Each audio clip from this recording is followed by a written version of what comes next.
হাবিব জনাব রাসূলুল্লাহ সাল্লাল্লাহু আলাইহি ওয়াসাল্লাম বলেন, আমার উম্মতেরা দুনিয়াতে যত রোগ আছে সব রোগের ঔষধ আছে, একটা কষ্টের ঔষধ নাই, একটা ব্যথার ঔষধ নাই, একটা বেদনার ঔষধ নাই।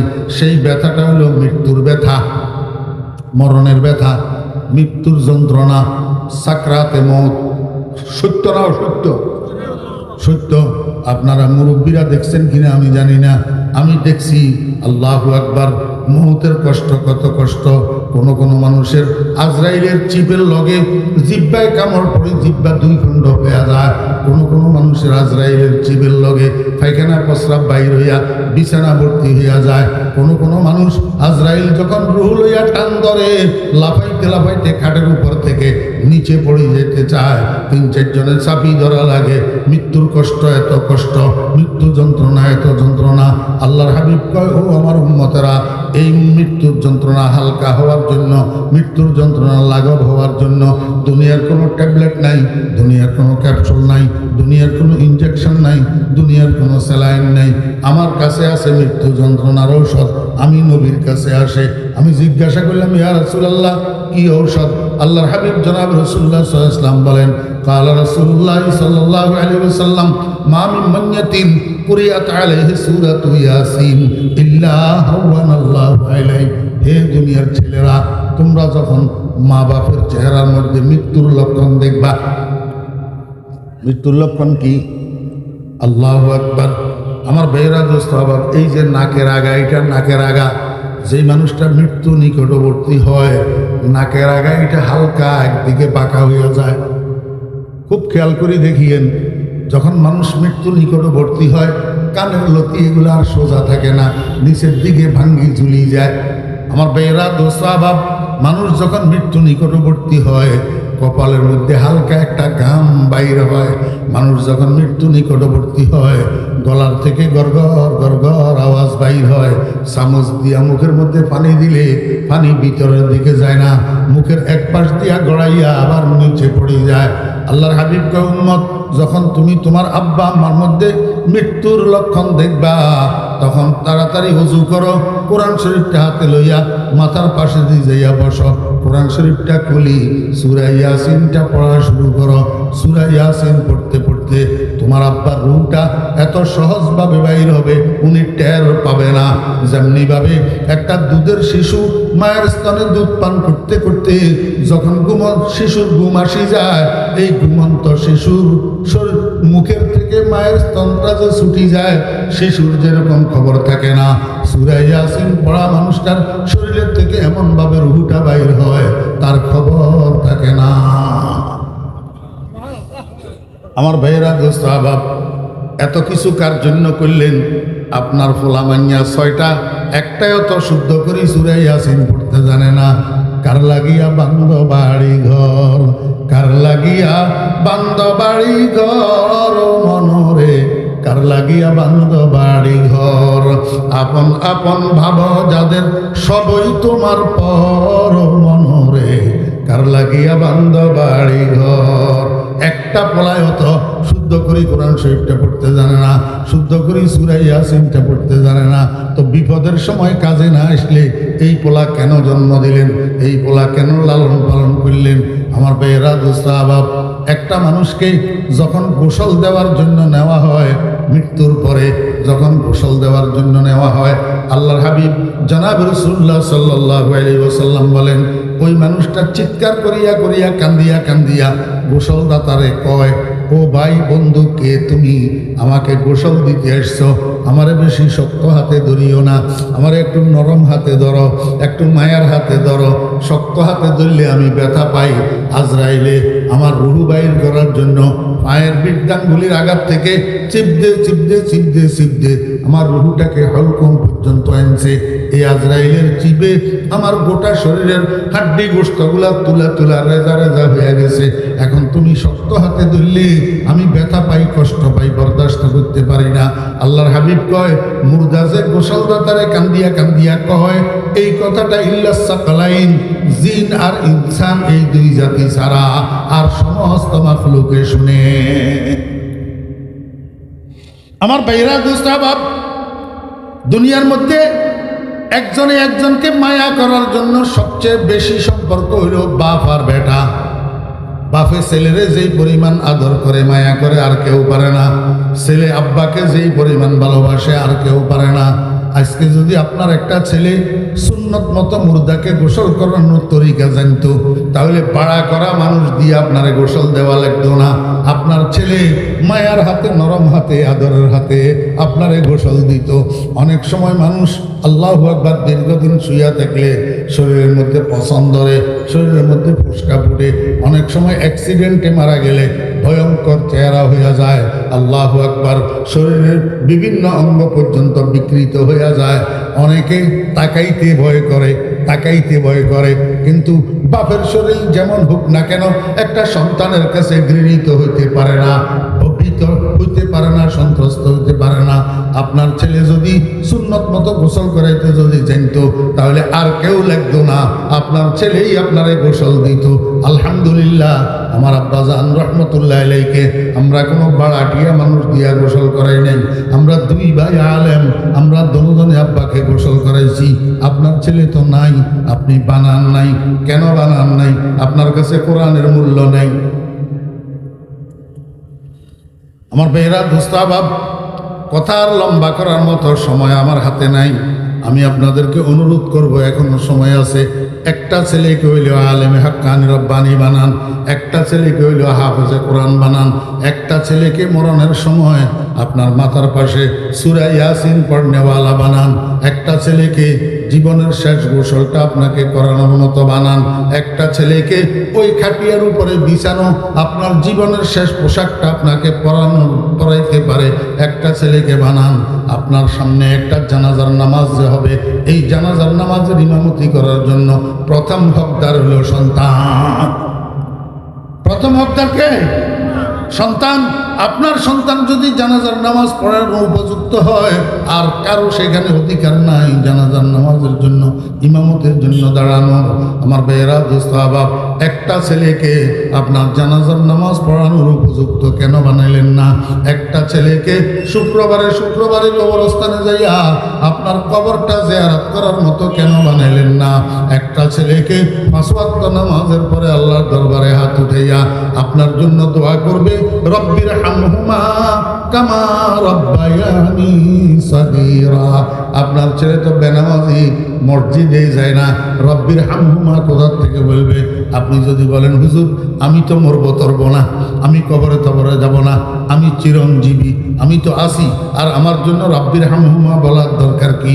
আর যদি আপনি সত্যি সত্যি আপনি মরেন, আপনি যদি কবরে যান, তাহলে রব্বির হামহুমা বলার দরকার আছে না নাই? আপনার জন্য আপনার সন্তানের দোয়া করার দরকার আছে না নাই? আপনার কবর জিয়ারত করার দরকার আছে না নাই? যদি দরকার থাকে তৈয়ার করছেন নি একটা দুইটা? আল্লাহু আকবার। বাড়ির কাছে জিরি মাদ্রাসা, বাংলাদেশের দ্বিতীয় বৃহত্তম মাদ্রাসা এটা জিরি, হাটাজারি 1 নম্বর, জিরি 2 নম্বর। আমার ভাইয়েরা, দোস্ত আহবাব, এই মাদ্রাসা থেকে ফটিয়া মুফতি আজিজুল হক সাহেব রহমতুল্লাহ আলাইহি তৈয়ার হয়েছে। এই জিরি মাদ্রাসা থেকে বাংলাদেশের জায়গায় জায়গায় জায়গায়, বর্তমান বাংলাদেশের সবচেয়ে বড় শাইখুল হাদিস আমাদের ফেনীর ওলামা বাজারের আদিব শাহ হুজুর হযরত মাওলানা নুরুল ইসলাম আদিব সাহেব এই জিরির তৈয়ার করা।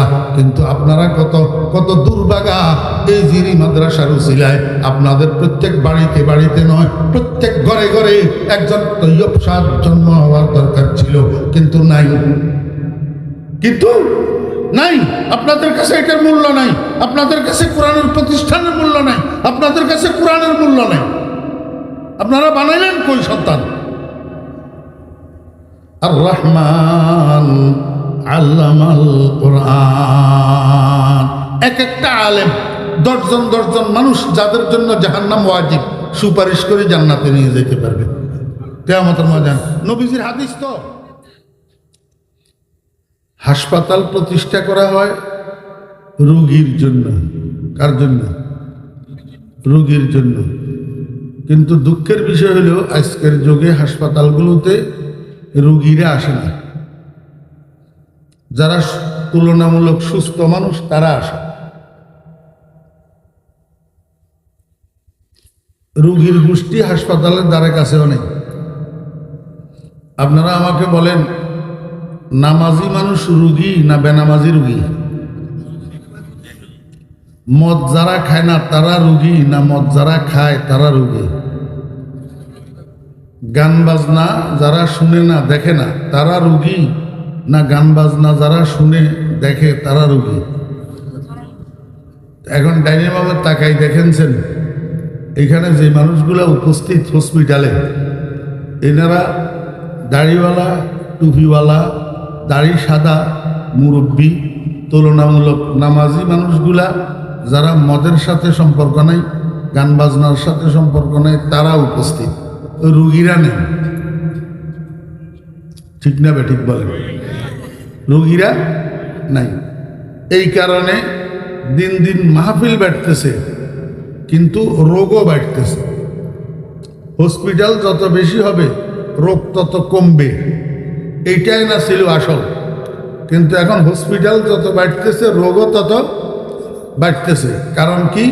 কারণ হলো রুগীরা হাসপাতালে নেই, রুগীরা হাসপাতালে নেই।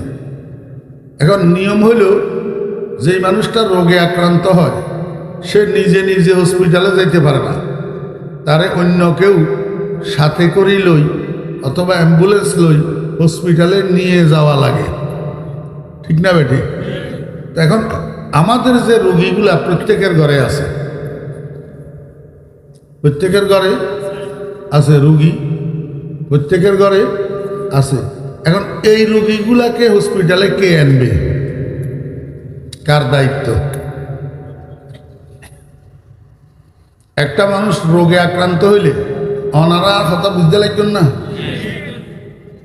একবারে সরল শুদ্ধ ভাষা কই, ওনারা বুঝি ফেললে। এও যদি ন বুঝন তাহলে চট্টগ্রামের ভাষা করতে তো মানুষ নোয়া খেললে হইলেও চট্টগ্রামের ভাষা করতে পারিত। ইয়া কই ন পারিন না? পারিত। মানুষ রোগে আক্রান্ত হইলে তারা তার বাপে নিয়ে যায় হসপিটালে। বাপ যদি অফারগ হয় বা বাপ না থাকে বাইয়ে নিয়ে যায়, বাই না থাকলে বগ্নিপতিয়ে নিয়ে যায়, চাচাতো বাইয়ে নিয়ে যায়, জ্যাঠাতো বাইয়ে নিয়ে যায়, তারাও না থাকলে বাড়ির অন্য কোনো মানুষে নিয়ে যায়। এখন এই রুগীগুলা আমাদের প্রত্যেকের ঘরে ঘরে আছে। এই রুগীগুলারে এই হাসপাতালে আনার দায়িত্ব কার? আমি আপনাদেরকে বলি, আমাদের দেশে একটা মানুষকে সন্ত্রাস ছাড়া করার জন্য, মদ ছাড়া করার জন্য, নারী দর্শন থেকে ছাড়া করার জন্য কত পুলিশ, কত আইন, কত কানুন, কত কোর্ট, কত কাছারি আছে না নাই? কিন্তু চিকিৎসা হইতেছে না, চিকিৎসা হইতেছে না। সন্ত্রাস বন্ধ হইতেছে না, মদ বন্ধ হইতেছে না, নারী নির্যাতন বন্ধ হইতেছে না। কিন্তু আমি খোদার কসম করে কইলাম, এই সমস্ত রোগীগুলারে দড়ি ওরি কোনো রকম যদি এই মাহফিলগুলাতে নিয়ে আসতে পারেন, আলেমদের সংস্পর্শে যদি বসাইতে পারেন, আলেমদের কথা যদি শুনাইতে পারেন, একদিন, 2 দিন, 3 দিন শোনার পরে এদের অর্ধেক রোগ কমে যাবে। কথা বুঝেন নাই? এটার কারণ কি জানেন? কারণ হলো, যার কাছে যেই রোগ আছে সে যদি সেই রোগের চিকিৎসা করার জন্য নসিহত করে, এই নসিহতে কাজ হয় না।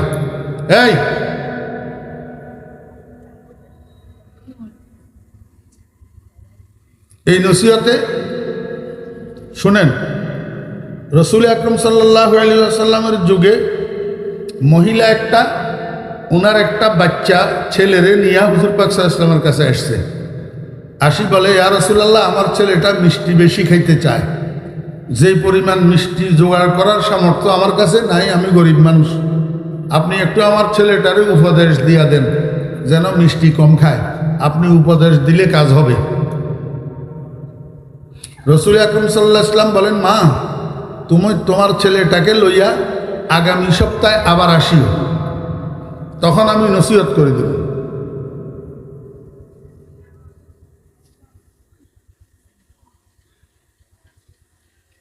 আস্তাগফিরুল্লাহ।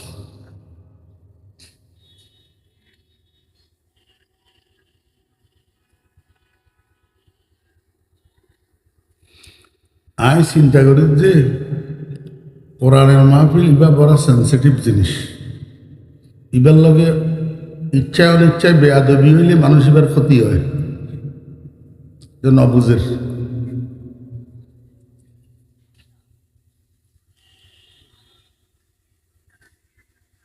রসুল আকরম সাল্লাল্লাহু আলাইহি ওয়াসাল্লাম বললেন, মা তুমি তোমার ছেলেটাকে লইয়া আগামী সপ্তাহে আবার আসিও। তো মহিলা চলে গেছে, পরের সপ্তাহে আবার আসছে। তো রসুল আকরম সাল্লাল্লাহু আলাইহি ওয়াসাল্লাম ছেলে এটার মাথায় হাত দিয়ে কয়, বাবারে তোমার মা গরিব মানুষ, এত বেশি মিষ্টি তোমার জন্য জোগাড় করতে পারে না, এখন থেকে মিষ্টি কম খাইও।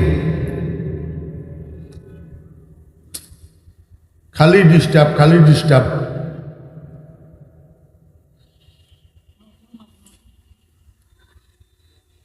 এখন থেকে মিষ্টি কম খাইও। তো মহিলা এটারে কয় যে, মা তোমার ছেলেটা নিয়ে চলে যাও, এখন থেকে তোমার ছেলে আর মিষ্টি খাবে না, বলি দিছি। তো মহিলা এটা কয়, ইয়া রাসূলুল্লাহ আপনার সান্নিধ্য আমার জন্য কল্যাণের, কিন্তু মনে বুঝতেছে না একটা কথা, যে এই কথাটা আপনি গত সপ্তাহে বলে দিলেই তো হইতো, আমারে আজকে আবার আনাইলেন কেন? রসুল আকরম সাল্লাল্লাহু আলাইহি ওয়াসাল্লাম বলেন, মা তোমার ছেলেরে যেই রোগের চিকিৎসার জন্য আমার কাছে আনছো, আমি সেই রোগের রোগী। আমিও মিষ্টি বেশি খাওয়ার অভ্যাস। এখন এই অবস্থায় আমি তোমার ছেলেরে যদি মিষ্টি কম খাওয়ার জন্য বলি, এই উপদেশে কাজ হবে না। এই জন্য তোমারে পাঠাই দিই, আমি গত এক সপ্তাহ মিষ্টি খাওয়া বন্ধ রাখছি, এক সপ্তাহ মিষ্টিখানা বন্ধ রাখি, এখন তোমার ছেলেরে নসিহত করছি, এইবার দেখবা কারেন্টের মতো কাজ হবে। কথা বুঝছেন না বুঝেন? উপদেশ কার্যকরী হওয়ার জন্য যেই মানুষটাই উপদেশ দিবে সেই মানুষটা রোগমুক্ত হইতে হবে। জি, আপনি যদি সোর একটারে দিয়ে আরেক সোরের নসিহত করান, এই নসিহতে কাজ হবে না। ডাকু একটারে দিয়ে যদি আরেক ডাকুরে নসিহত করান, এই নসিহতে কাজ হবে না। এখন তো আমাদের দেশে 12 বাড়ি গৃহস্থ, 13 বাড়ি সোর, জায়গার নাম হারামখোর। কথা বুঝেন নাই? এদেরকে দিয়ে আপনি উপদেশ দেওয়ালে উপদেশে কাজ হবে না। হক্কানি উলামায়ে কেরাম, বুজুর্গানে দ্বীন, উনারা এই অন্যায়গুলা করে না। চুরি, ডাকাতি, সন্ত্রাস, খুন খারাপি, মদ, জুয়া, ঘুষ, সুদ, ওলামায়ে কেরামরা এগুলার মধ্যে নাই। এই জন্য ওলামায়ে কেরামদেরকে দিয়া যদি নসিহত করাইতে পারেন তো কারেন্টের মতো কাজ হবে। কোনো রকম দড়ি বুঝাই যদি 1 দিন 2 দিন 3 দিন মাহফিলে আনি, আলেমদের সংস্পর্শে, আলেমদের চেহারার সামনে যদি বসাইতে পারেন, আলেমদের কথা যদি শুনাইতে পারেন, দেখবেন কোনো পুলিশ টুলিশ লাগবে না, অটোমেটিক ঠিক হয়ে যাবে। তার একটা জ্বলন্ত প্রমাণ হলো আমি অদম ফরিদউদ্দিন। আমি ঢাকা শান্তিনগর বাজার মসজিদের খতিব। এক রাত্রের শবে কদরে, আমার মসজিদে শবে বরাতে শবে কদরে বয়ান হয়। রাত্রে 10:30 11টার থেকে শুরু হয়, ঘন্টায় 1.5 ঘন্টা বয়ান হয়, এরপরে দোয়া হয়। আমি এক শবে কদরের রাত্রে এই দাড়ি রাখার জন্য বয়ান করছিলাম। এক বয়ানে 50 জনে দাড়ি রেখেছে। আমি যদি মিথ্যা বলি তা এই ঢাকা কি এখান থেকে বেশি দূরে নেই? আপনারা যাইয়া জিজ্ঞেস করেন, কথা ঠিক নেই। এই অদমের শুক্রবারের বয়ান শুনি শত শত মানুষ মসজিদমুখী হয়েছে, নামাজমুখী হয়েছে। এমনকি শান্তিনগর বাজারের অনেক ব্যবসায়ী, যাদের দিকে আপনি এখন তাকাইলে মনে করবেন কোন মাদ্রাসার মুহাদ্দিস, দাঁড়িয়ে টুপিয়ে জুব্বায়, আসলে মুহাদ্দিস তো হাদিস না, সবজি বেয়ারি, মাছ বেয়ারি, মরক বেয়ারি। এটা এই নালায়েকের বয়ানে হয়েছে। শুধু এতটুকু না, অনেক সন্ত্রাসী আল্লাহর রহমতে ঠিক হইয়া গেছে। একটা ছেলে, নামটা নাই বলি, প্রথম দিন যেদিন আমার রুমে আসি ঢুকলো, তারে দেখি আমি চমকি উঠছি। কেন চমকিলাম? ইয়া বড় বড় চুল, 10 আঙ্গুলের মধ্যে 10টা আংটি, দোনো হাতের কবজি থেকে এই গিরা পর্যন্ত পুরাটা খাড়ু লাগাই না, খাড়ু মহিলাদের মতো ছুরির মতো খাড়ু কতগুলা লাগাই না। সন্ত্রাসের গড ফাদার। গলির ভিতরে হাতের নাম শুনলে বাকিরা চমকি উঠে, এরকম সন্ত্রাস। আমার রুমে যখন ঢুকছে আমি চমকি উঠছি। আমি তো ভাই, আপনি কেন আমার রুমে ঢুকতেছেন? হুজুর, আপনার সাথে আমার একটু কথা আছে। আমি একটু বসি। আর আচ্ছা বসেন। এই ছেলে এইটা শেষ পর্যন্ত এই আংটি এইগুলা খোলাইছি, এই খাড়ু এগুলা খোলাইছি, এরপরে চুল ছোট করাইছি, এরপরে আমার সাথে তবলিগে নিয়ে 40 দিন চিল্লা লাগাই লইছি। এখন শান্তিনগর তবলিগ জামাতের সুরার সদস্য এই পোলা। এখন সে ফুড অফিসার। 1 টাকা ঘুষ খায় না, 1 টাকা। এত দিনদার হইয়া গেছে। এই জন্য বলি, এই নিজেদের ছেলে ফেলে যেগুলা উল্টা পথে চলে, ভুল পথে চলে, গুনার পথে চলে, এদেরকে বুঝাই শুনাই, মায়া করি, মহব্বত করি, টাকা দিই। প্রয়োজনে পাও ধরবেন। প্রয়োজনে কি ধরবেন? পাও ধরবেন। আপনারা বলবেন, হুজুর এটা কি কথা কইলেন? আমি আব্বা হইয়া বুঝি ছেলের পাও ধরব? আপনি আব্বা হইয়া ছেলের পাও ধরলে কি গুনাহ হবে? ম্যাজিস্ট্রেট একটা গাই গরু পালে, গাভী গরু। তো গাভী গরুর একটার পাওয়ার মধ্যে খুরা রোগ হয়েছে। খুরা রোগ ওই বাজারের থেকে, পশু হাসপাতাল থেকে খুরা রোগের জন্য মলম আনছে। ম্যাজিস্ট্রেট সাহেব অফিস করি আসি, বাসায় জামা কাপড় খুলি, গোয়ালঘরে ঢুকি, ওই গাভী গরু এটার পায়ের মধ্যে মলম লাগায়নি। তো গাভী গরু পাও ধরে না, ইজ্জত জায়গা। কেন? ওই গাভী গরু এটা পালে যে, এটার জন্য ওনার মহব্বত আছে, এটা দুধ দিত, এটার জন্য মায়া আছে। এই জন্য পাও ধরি মলম লাগাইতে ম্যাজিস্ট্রেট সাহেব দ্বিধাবোধ করে না। আপনার ছেলেটার গায়ে যদি কোনো রকম আগুন লাগে, দোকানে, রাস্তায় ঘাটে, আপনি যদি আব্বায় দেখেন, আপনি পাও ধরি হোক, হাত ধরি হোক, এই ছেলেটারে আগুনের থেকে বাঁচানোর জন্য চেষ্টা করবেন না? তখন পাও না হাত এত চিন্তা করেননি।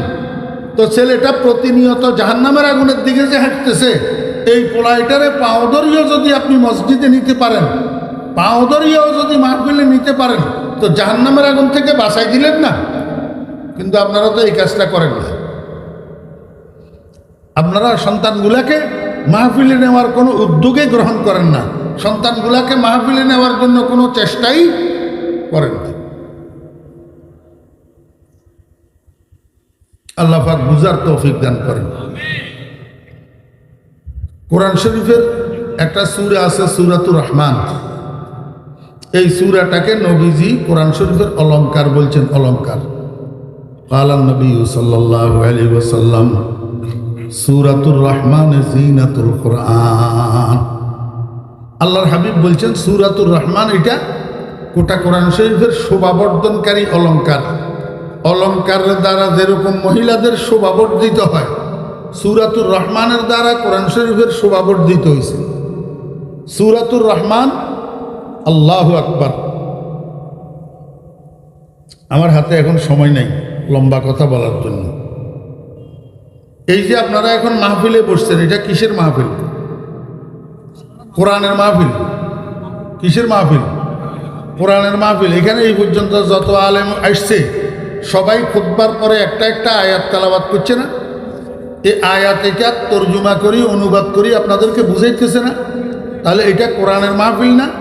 পৃথিবীর আর কোনো সভা, সমাবেশ, মিটিং আখেরাতে থাকবে না, কিন্তু কোরআনের মাহফিল থাকবে। কোরআনের মাহফিল থাকবে কোথায়? বেহেশতের ভিতর। বেহেশতের মধ্যে একটা জায়গা আছে, এই জায়গাটার নাম হলো মাকাদে সিদক। ইন্নাল মুত্তাকিনা ফি জান্নাতিন ওয়া নাহার ফি মাকাদে সিদকিন ইনদা মালিকিন মুক্তাদির। এই মাকাদে সিদকের মধ্যে সংক্ষেপে বলতেছি, আল্লাহ পাক নিজে একটা মাহফিলের আয়োজন করবেন, একটা স্টেজ বানাবেন। স্টেজ কেমনে? কোন হয়ে যাও, সাথে সাথে হয়ে যাবে একটা স্টেজ। কত বড় স্টেজ! যে স্টেজের মধ্যে সভাপতি আর প্রধান অতিথির জন্য 2টা কুরসি থাকবে। এটার পিছনে 1.25 লক্ষ নবী রাসূল স্টেজের মধ্যে বিশেষ অতিথি হিসাবে উপস্থিত থাকবে। এবার একটা স্টেজে 1.25 লক্ষ মানুষ ধারণ করে, এটা কত বড় স্টেজ!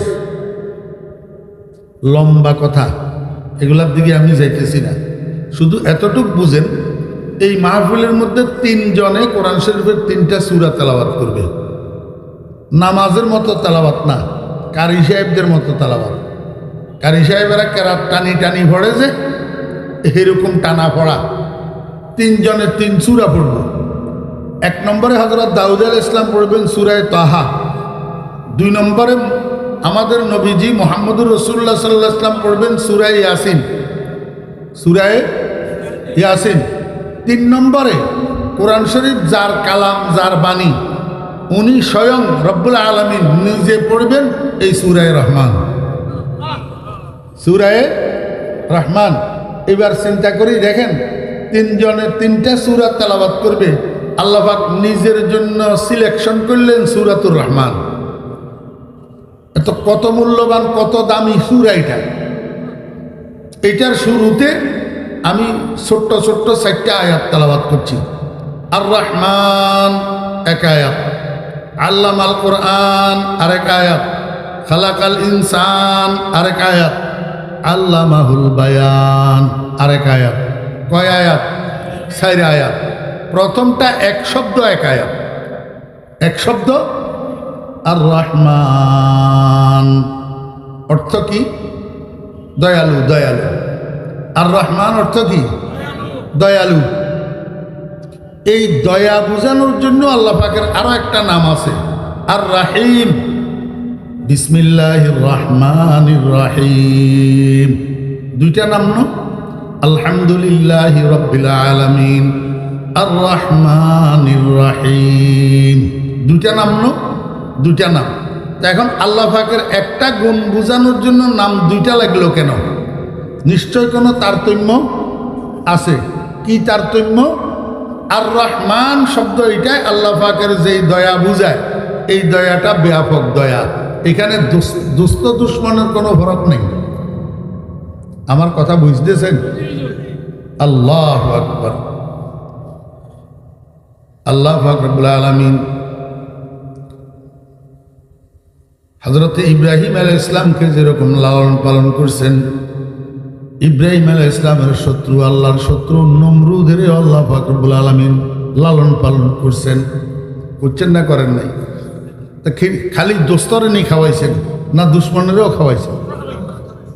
আল্লাহ পাক রব্বুল আলামিন হযরত মুসা আলাইহিস সালামের যেমন খাওয়াইছেন, ফেরাউনেরও খাওয়াইছেন।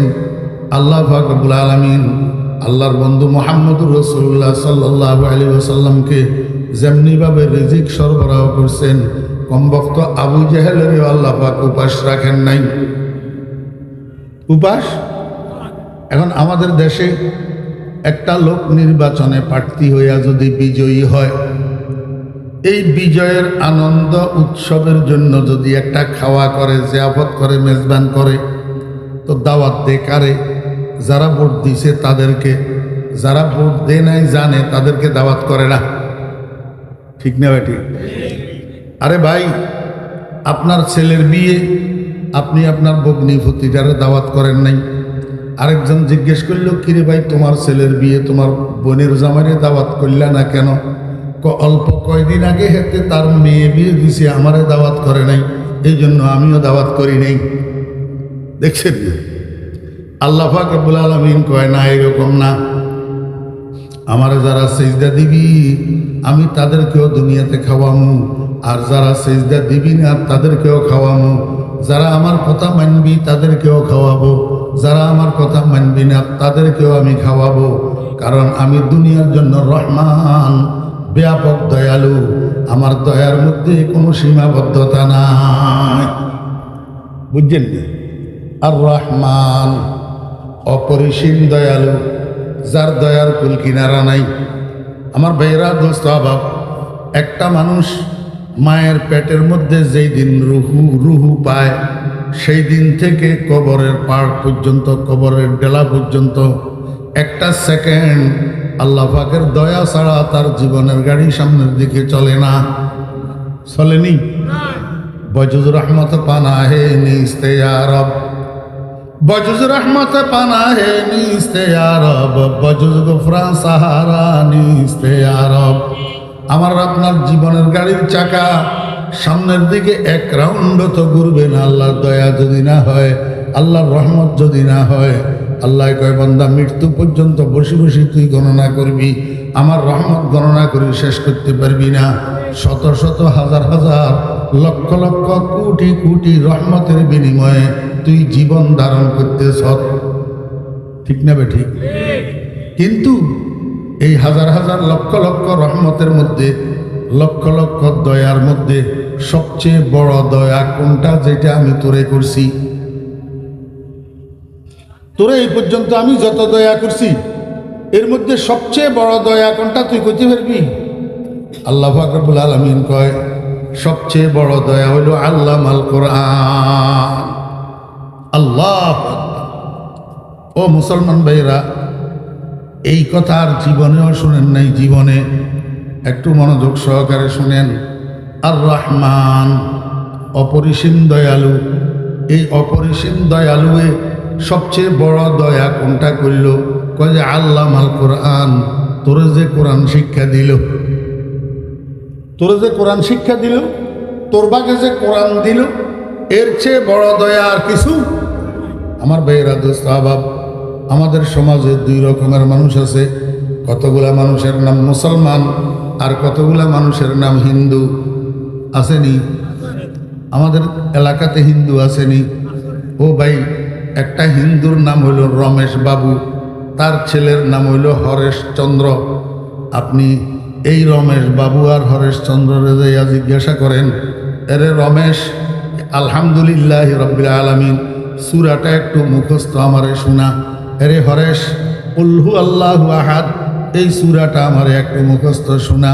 রমেশে আর হরেশে বলবে, এটা কোন জানোয়ারের নাম? আমি তো চিনি না, আমি চিনি না।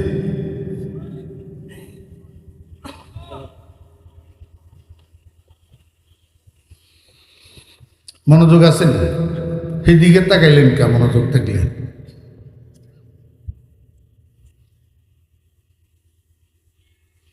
আমরা আসি শুধু মনোযোগ নষ্ট করার তালে।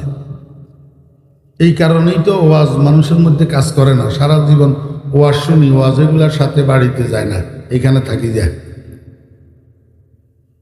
আমার একটু বুঝে থাকলে বলেন, এই হরেশচন্দ্র আর রমেশ বাবুরে যদি কুলহু আল্লাহু আহাদ শুনাইতে কর, মুখস্থ শুনাইতে পারব নি? কেন পারবে না? তার কাছে কোরআন নাই, তার ভাগে কোরআন পড়ে নাই। মুসলমানের একটা সন্তান বেনামাজি হইলেও, বেরোজগারি হইলেও, শিক্ষিত হইলেও, অশিক্ষিত হইলেও আলহামদু সূরা মুখস্থ জানে না এমন মুসলমানের সন্তান নাই। কুলহু আল্লাহু আহাদ মুখস্থ জানে না এমন মুসলমানের সন্তান নাই। কিন্তু হরেশচন্দ্রের পোলা রমেশ বাবু আলহামদুও জানে না, কুলহু আল্লাহও জানে না। কারণটা কি? এইটার ভাগে কোরআন পড়ছে, ওইটার ভাগে কোরআন পড়ে নাই। আল্লাহ পাক রব্বুল আলামিন কয়, বান্দা, কারো ভাগে কোরআন পড়লো, কারো ভাগে কোরআন পড়লো না। এটার কারণ কি তোমরা জানো নি? কয় যে আমি আল্লাহ আসমানের মধ্যে ফেরেশতাদেরকে দিয়া লটারি দিছি। লটারি কি দিছি? কিসের জন্য লটারি?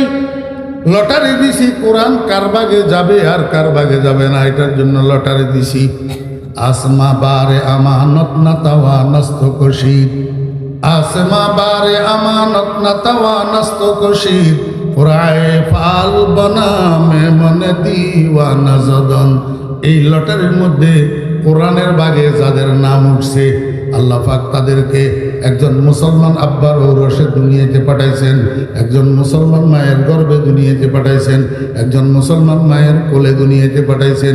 আর ওই লটারির মধ্যে কোরআনের বাগে যাদের নাম উঠে নাই তাদেরকে হরেশচন্দ্রের ঘরে দুনিয়াতে পাঠাইছেন, সীতারানীর কোলে দুনিয়াতে পাঠাইছেন। এই জন্য মুসলমানের পোলার বাগে আলহামদুলিল্লাহ গেছে, কুলহুয়াল্লাহ গেছে। হরেশচন্দ্রের পোলার সীতারানীর পোলার বাগে আলহামদুলিল্লাহ কুলহুয়াল্লাহ যায় না। ওরে মুসলমানের পোলা, দুনিয়ার সব কিছুর মূল্য বুঝলি, নিজের মূল্য কেন বুঝলি না? তুই কে? তুই তো কোরআনওয়ালা, তুই তো আলহামদুওয়ালা, তুই তো কুলহু আল্লাহওয়ালা। ওই হরেশচন্দ্রের পোলার যাইয়া জিজ্ঞেস কর, সে আলহামদুলিল্লাহ ওয়ালা না, সে কুলহু আল্লাহওয়ালা না। তুই মুসলমানের পোলা, তুই তো দরখাস্ত করস নাই আল্লাহর কাছে তোর মুসলমান আব্বার ঔরসে জন্ম দেওয়ার জন্য, মুসলমান মায়ের কোলে জন্ম দেওয়ার জন্য দরখাস্ত করস নাই। ওই আল্লাহর লটারিতে নাম উঠছে, এই জন্য আল্লাহ তোরে মুসলমানের ঘরে পাঠাইছে। যদি মুসলমানের ঘরে না পাঠাইয়া একটা হিন্দুর ঘরে যদি তোরে পাঠাইতো তাহলে আজকে আলহামদু কোথায় পেতি, কুলহু আল্লাহ কোথায় পেতি? এখন তুই আলহামদুওয়ালা হইয়া, কুলহু আল্লাহওয়ালা হইয়া, তুই কোরআনওয়ালা হইয়া তোর চাল চলন ওই হিন্দুর পোলার মতো কেন? বুঝাইতে পারি না, বুঝাইতে পারি নাকি? হ্যাঁ, ফাটাইছে কার ঘরে? মুসলমানের ঘরে। ফাটাইছে কি দিয়া? আলহামদু দিয়া, কুলহু আল্লাহ দিয়া, যেটা হিন্দুরে দেয় নাই। এখন মুসলমানের ছেলেরা মুসলমানের ঘরে জন্ম নিয়ে আলহামদুওয়ালা হইয়া, কুলহুওয়ালা হইয়া ওয়াজ মাহফিলে যায় না, কিন্তু দুর্গা পূজায় ঠিক মতো যায়। হ্যাঁ, আলহামদুওয়ালা হইয়া, কুলহুওয়ালা হইয়া তোর মাথার চুল হিন্দুর চুলের মতো কেন? তোর জামা কাপড় হিন্দুর জামা কাপড়ের মতো কেন? তোর চাল চলন হিন্দুর চাল চলনের মতো কেন? হিন্দুর পোলায় যেরকম নামাজ পড়ে না, তুই মুসলমানের পোলাও নামাজ পড়স না। হিন্দুর পোলায় আলহামদু জানে না, কুলহু আল্লাহ জানে না, তুই আলহামদু কুলহু আল্লাহ জানিয়া কি লাভ করলি? নামাজ না পড়লে আলহামদু কুলহু আল্লাহ ব্যবহার কোথায় করলি তুই? হ্যাঁ, এই জন্য আল্লাহ পাক রব্বুল আলামিন বলেন, আর রহমান, আমি অপরিসীম দয়ালু, আমি হাজার হাজার লক্ষ লক্ষ দয়া করছি তোর উপর, কিন্তু সবচেয়ে বড় দয়া কোনটা করছি জানোস নি? আল্লামাল কোরআন। আমি আমার বন্ধুরে শিখাইছি, আমার বন্ধু সাহাবীদেরকে শিখাইছে, সাহাবীরা তাবেঈনদেরকে শিখাইছে। এইভাবে শিখাইতে শিখাইতে তোর এলাকার সকালের মক্তবের হুজুর পর্যন্ত আসছে, নুরানির শিক্ষক পর্যন্ত আসছে। এদের থেকে এবার তুই শিখছ আলহামদুলিল্লাহি রাব্বিল আলামিন, কুল হুয়াল্লাহু আহাদ। মূল উস্তাদ কিন্তু আল্লাহ, মূল শিক্ষক কিন্তু আল্লাহ। আল্লাহ কয়, তোর যত দয়া আমি করছি, সবচেয়ে বড় দয়া করছি কোরআন যে তোর ভাগে দিছি। এখন আমাদের কাছে সবকিছুর মূল্য আছে, কোরআনের মূল্য নাই। কোরআনের মূল্য নাই যে তার প্রমাণ কি? মুসলমানের সন্তানেরা স্কুলে যায়, কলেজে যায়, ডাক্তার বনে, ইঞ্জিনিয়ার বনে, উকিল বনে, ব্যারিস্টার বনে, কিন্তু মুসলমান আব্বা আলেম বানাইতে তৈয়ার নাই, কোরআনওয়ালা বানাইতে তৈয়ার নাই, কোরআন পড়াইতে তৈয়ার নাই। আল্লাহর হাবিব জনাব রাসূলুল্লাহ সাল্লাল্লাহু আলাইহি ওয়াসাল্লাম কয়, ও আমার উম্মত, যদি তোর কাছে কোরআনের মূল্য থাকতো তাহলে তুই কি করতি? তোর পোলা শেষমেশ ডাক্তার হবে, ইঞ্জিনিয়ার হবে, কোনো অসুবিধা নাই। জীবনের শুরুতে তোর ছেলেটারে হাফেজে কোরআন বানাইয়া দে। যখন 5 বৎসর পুরা হবে, 6 বৎসরে পড়বে, এই ছেলেটারে একটা নুরানি মাদ্রাসায় ভর্তি কর। 3 বৎসরে নুরানি পাশ করে উঠবে, 6, 7, 8, এই 3 বৎসরে নুরানি পাশ করবে। 9 বৎসরের শুরুতে তোর ছেলেটারে একটা হাফেজিয়া মাদ্রাসায় ভর্তি কর। সর্বোচ্চ 3 বৎসরে তোর ছেলেটা হাফেজ হইয়া বাইর হবে। 9, 10, 11, এই 3 বৎসরের তোর পোলা হাফেজ হইয়া যাবে। এইবার তুই চাইলে ছেলেটারে মাদ্রাসায়ও ভর্তি করতে পারবি, চাইলে এই ছেলেটারে তুই প্রাইমারি স্কুলেও ভর্তি করতে পারবি। কারণ যেই ছেলে নুরানিতে 3 বৎসর পড়ে, এই ছেলেরে ক্লাস 1-এ ভর্তি করা লাগে না, এটারে ডাইরেক্ট ক্লাস 4-এ ভর্তি করানো যায়।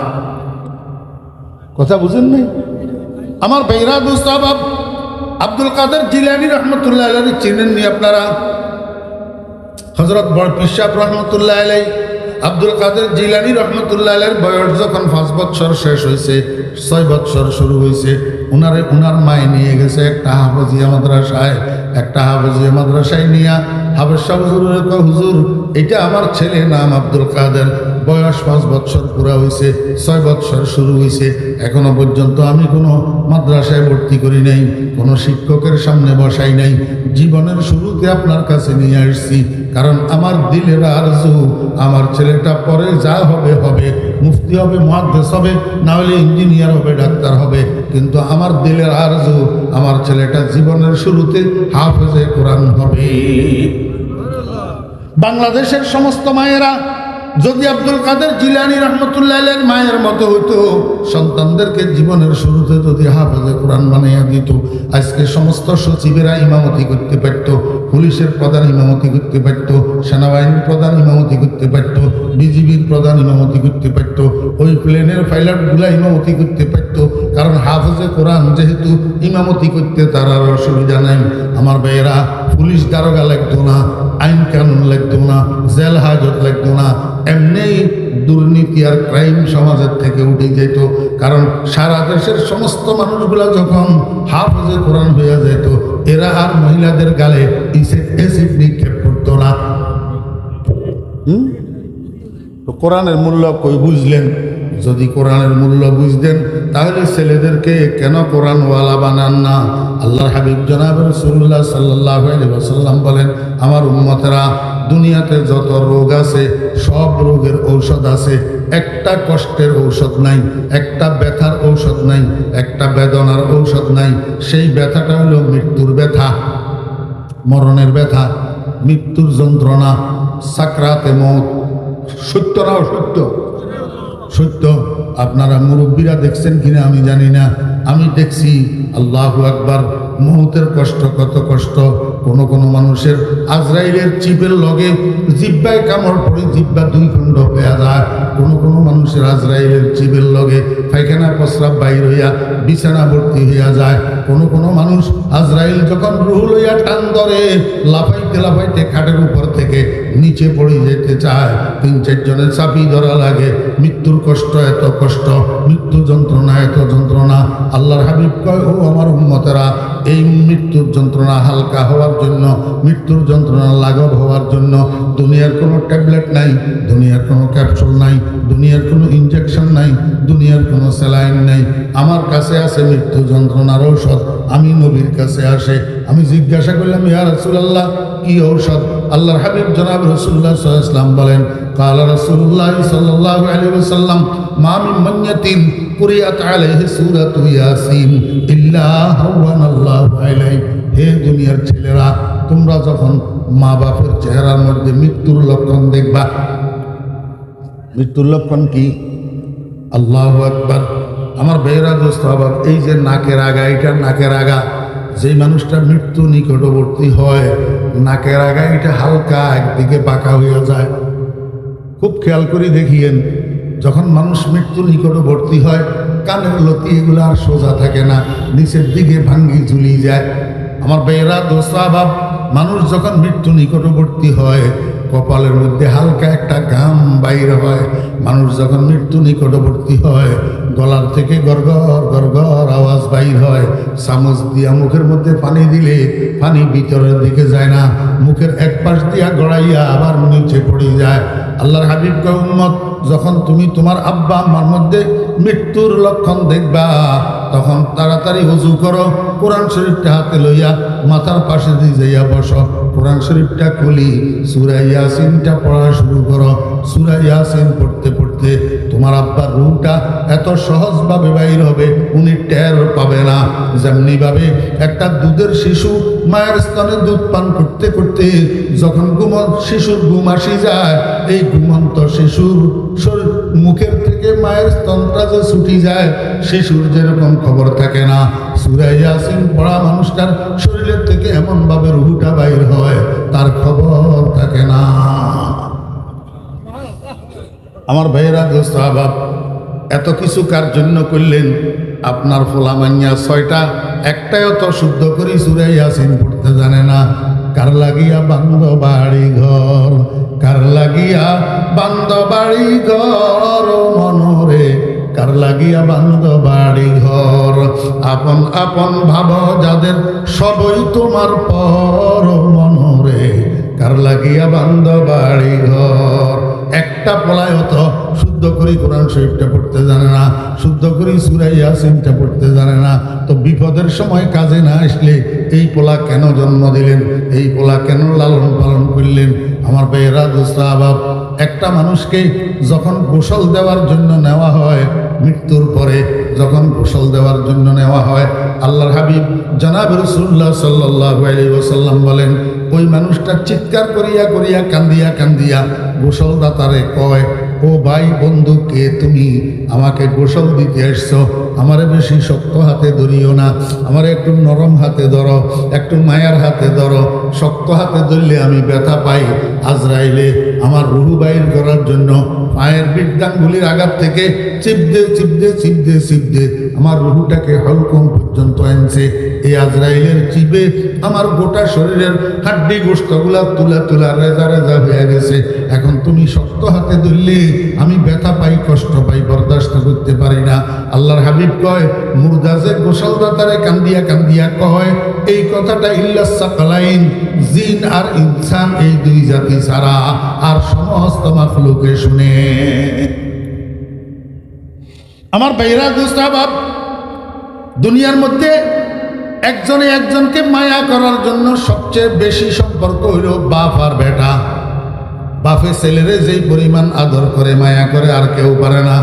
ছেলে আব্বাকে যেই পরিমাণ ভালোবাসে আর কেউ পারে না।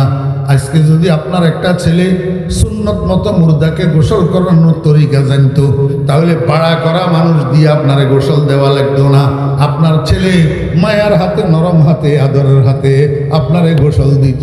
অনেক সময় মানুষ আল্লাহু আকবার দীর্ঘদিন শুইয়া থাকলে শরীরের মধ্যে পছন্দ ধরে, শরীরের মধ্যে ফুসকা ফুটে, অনেক সময় অ্যাক্সিডেন্টে মারা গেলে ভয়ঙ্কর চেহারা হইয়া যায়। আল্লাহু আকবার, শরীরের বিভিন্ন অঙ্গ পর্যন্ত বিকৃত হইয়া যায়। অনেকে তাকাইতে ভয় করে, তাকাইতে ভয় করে। কিন্তু বাপের শরীর যেমন হোক না কেন, একটা সন্তানের কাছে ঘৃণিত হইতে পারে না, ভীত হইতে পারে না, সন্ত্রস্ত হইতে পারে না। আপনার ছেলে যদি সুন্নত মতো গোসল করাইতে যদি জানতো, তাহলে আর কেউ লাগতো না, আপনার ছেলেই আপনারে গোসল দিত। আলহামদুলিল্লাহ, আমার আব্বাজান রহমতুল্লাহ আলাইকে আমরা কোনো বাড়াটিয়া মানুষ দিয়া গোসল করাই নাই। আমরা দুই ভাই আলেম, আমরা দুজনে আব্বাকে গোসল করাইছি। আপনার ছেলে তো নাই, আপনি বানান নাই। কেন বানান নাই? আপনার কাছে কোরআনের মূল্য নাই। আমার ভাইয়েরা, দোস্ত আহবাব, কথা আর লম্বা করার মতো সময় আমার হাতে নাই। আমি আপনাদেরকে অনুরোধ করব, এখনো সময় আছে। একটা ছেলেকে হইল আলেমে হাক্কানি রব্বানি বানান, একটা ছেলেকে হইল হাফেজে কোরআন বানান, একটা ছেলেকে মরণের সময় আপনার মাথার পাশে সূরা ইয়াসিন পড়নেওয়ালা বানান, একটা ছেলেকে জীবনের শেষ গোসলটা আপনাকে করানোর মতো বানান, একটা ছেলেকে ওই খাটিয়ার উপরে বিছানো আপনার জীবনের শেষ পোশাকটা আপনাকে পরাইতে পারে একটা ছেলেকে বানান। আপনার সামনে একটা জানাজার নামাজ যে হবে, এই জানাজার নামাজের ইমামতি করার জন্য প্রথম হকদার হলো সন্তান।